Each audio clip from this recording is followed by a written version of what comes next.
Hi there, welcome back. In this video, we are going to be looking at the fruits and table analogy. The fruits and table analogy is a simple concept that I use to explain web development to a total beginner. I use this analogy to explain web development because if you actually understand the fruits and table analogy, you will really grasp the core concept behind web development, and it will be really easy for you to understand everything else that we do going forward.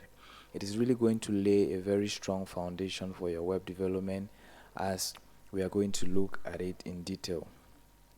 So when we go to like a marketplace, we always see like fruits or maybe vegetables arranged on a particular table, and depending on how each vendor's things are arranged on their table, you are more inclined to go to one or the other. You know, if you go to a vendor, let's say we have two vendors, vendor A,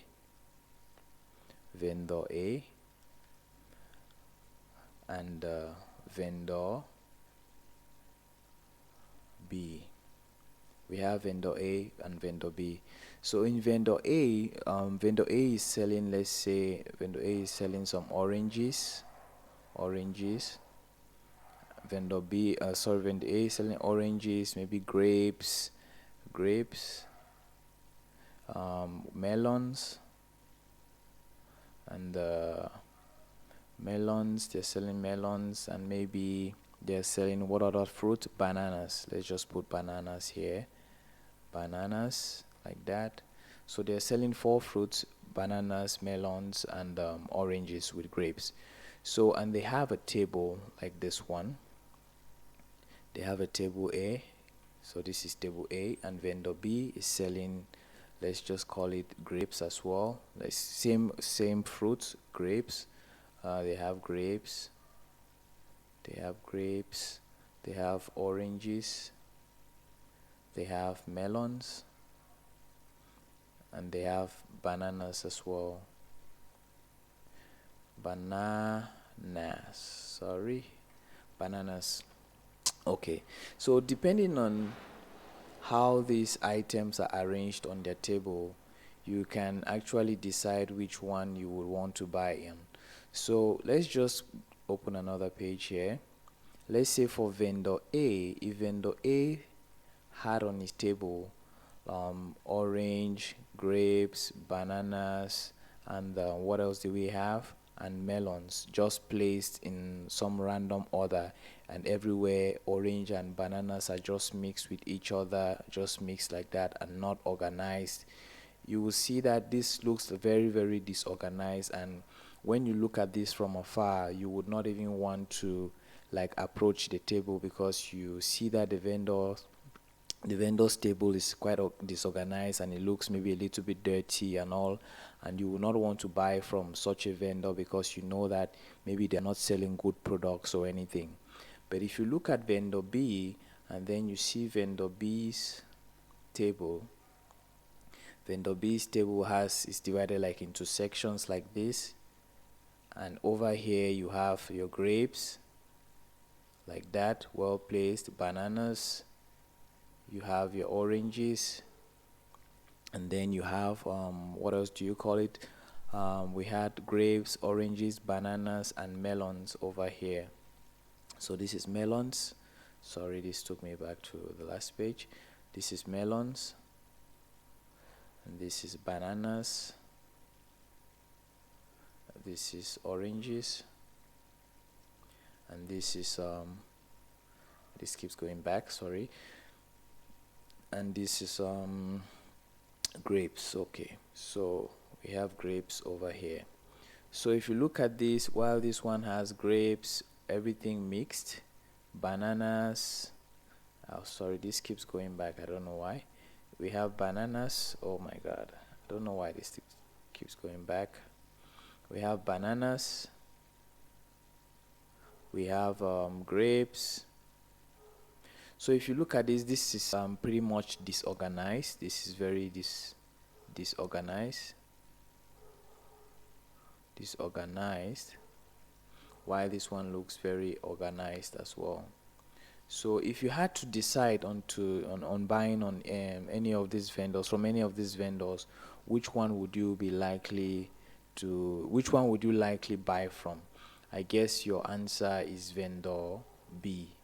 I would want to buy from vendor B because vendor B's table looks very arranged, looks organized, and everything looks clean and neat. So I feel that I trust vendor B more to give me like good prices. I trust vendor B more to have better products. I trust vendor B more to really have like the best experience, purchasing experience there. But when you look at vendor A and you see everything clustered and disorganized like that, you start having some kind of different mindset. I know it may not be the case that this vendor A's products are worse than vendor B, but just from the way the things are organized, just from the way the table looks, it's very, very unattractive and it pushes customers away. So it's the same thing that applies when it comes to web development. So web development is nothing more, can simply be divided into two very aspects. We have what we call a web page. We have what we call a web page. This is a web page. We have a web page and we have what we call web or page elements. Sorry, let me just take this off. We have what we call page elements.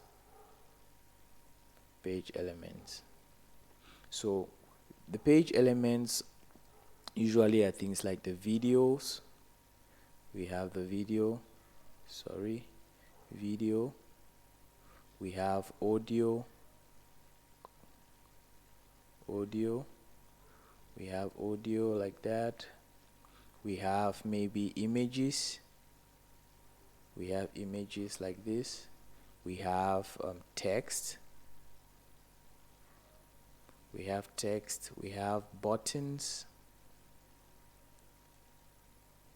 and all sorts of things that you can actually find on like a web page. So the web page is generally blank, and the web page can represent our table, like in the previous lesson. Sorry, not in the previous lesson, like we saw earlier on the fruits and table analogy. The web page represents our table, while the page elements represents like our fruits. So depending on how we arrange these elements on our web page is going to give us like a different kind of look and a different kind of organization on that particular web page, and it's going to determine like the attractiveness of the website. The goal of having a website is so that you can have a place where you can interact with your customers. Businesses can have a place where they can interact with their customers. They can present like a professional look to their customers and also build trust with their customers. So, but if a customer comes to a website, just imagine we have website A. This is website A. This is website A. I'm so sorry that this thing has to keep skipping. This is website A. We have website A and the page looks like this. Let's just put some of our elements there. We had a video here. We had a video like that. We had some text just flying here. We had maybe an audio file here. We had maybe some buttons here like this. Some buttons here. We had maybe another text over here, another text, another text. So if you look at this does not look organized. This doesn't look like really good. And so when someone visits this website, they don't trust the website. They feel like this website is not a legitimate website because it doesn't look like professional. The organization of the items on the website don't look good. They do not give like the user a good experience to be able to interact with the website. But when we go to like site B, if we go to site B, let's call this site B like that, and we have our page over here, and then we want to put our elements on that page. But first what we do is that we divide our page into something like sections like this, and then maybe here we have some text like that, and then we have a video here like this, and then over here we have another text area, and we have like some other videos here like that, like this. In here we have like an audio file. The audio files are here like this. Audio files to display maybe some music, some podcast, or whatever we would love to display. And at the bottom here we have some text like this, some text, and maybe in here an image, something like an image here. So when you look at these two websites, site A and site B, which one are you more likely inclined to interact with? I believe you will go for site B as well, because site B looks cleaner, it looks more organized, everything looks easily accessible, and you can actually find what you need easily on this particular website. But when you look at site A, though it has all like the same elements, but everything seems very, very disorganized, unarranged, and so the experience on this website will not be as good as the experience on this website as well. And so that is a simple concept behind the fruit and table analogy. It gives you a perspective on what to look at when you're building websites. It gives you a contrast to know that web development is not really some alienated principle or some alienated skill that you need to have, but it's simply about being able to arrange web elements or page elements on a web page in such a manner that it can give you an attractive look, it can give you a beautiful design, and it can look very presentable and professional to like the visitors that come to the website. And so this, if you understand this particular skill, it does not even matter what you're using to build your website, whether you're writing code or whether you are going to use like a page builder or any free tool out there. You would be able to build very beautiful and attractive websites.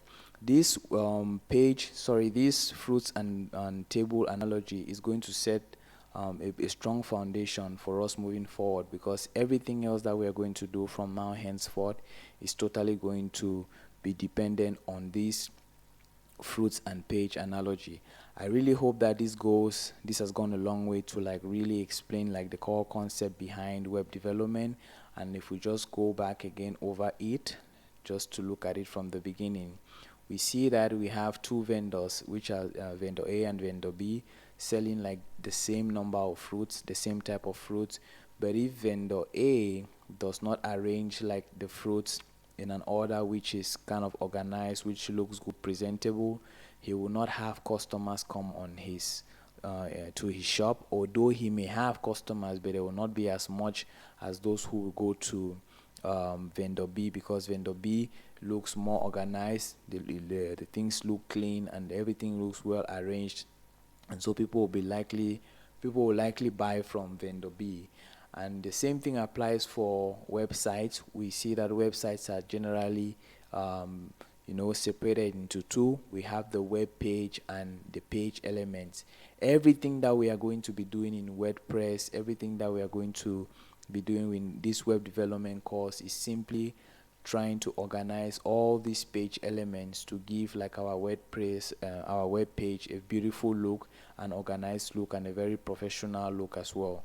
So if you look at this, we see site A arranging elements over here. This does not look attractive, but if you look at site B already, you can already have an idea of like what this is all about.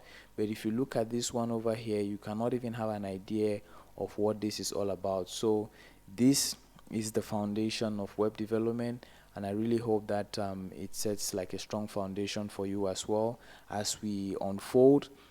As the courses unfold further, we are going to be diving deeper into it, because we are going to be we'll be going into more concepts which will really clarify the whole web development process for you. Do take care, and I'll see you all in the next video. Thank you.